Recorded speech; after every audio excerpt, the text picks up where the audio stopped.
Ndalo machon kane koro osechopo saa mar ni wuoyi nyaka wuogi simba odhi e dalane ne en mor donge kamano. To ere kaka inyalo wacho kisewuok e simba chieng' mineno mokwongo e dalani no iwinjo nade? Awinjo maber kaluwore ni an free e dalana.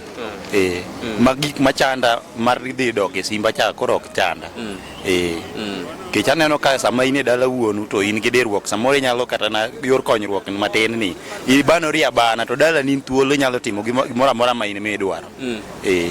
Mare ni kanyo inyalo mana layo kamoro amora mihero. Apana, nitie kama onego bed ni laye lakini kama onego bed ni losorie lakini in thuolo e dala ni moloyo dala wuonu.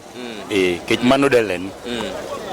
Koro onego bed ni ng'ato timo nang'o wach ka ni gedo koro kawuono idar kiny gokinyi onego bed ni itimo ang'o? Kiny gokinyi ka osegedi ting'iyo achiel ariyo adek ma inyalo timo e dalani. Inyalo pidho yien, inyalo loso dala obed maler kaka dala.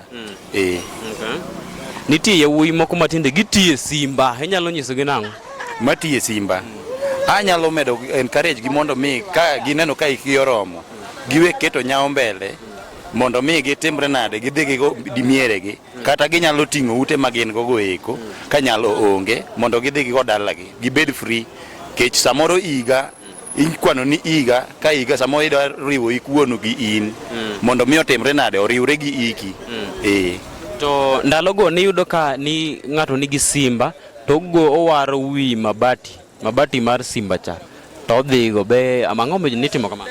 Ni kanyalo onge to nyalo timo mano kaluwore kanyalo onge go manyalo dhi ng'iyo mabati samoro nitiere dich moko kaka chike mag luogi nyalo diye en wuon mondo mi otimre nade odhi wara wi simba chande samoro wuonu nosetho mabau nokendo dhako mo matin nyalo bedo ni idiyori e dala samoro inyalo chopo chike moko ma ok inyal tieko ng'ama pod ni e simba.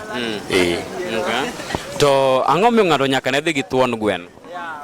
Mano chike joluo machon ma gin gik ma nyak waluw kaka oganda luo. Sawa. That was an opinion from Homa Bay County resident and my name is George Otula.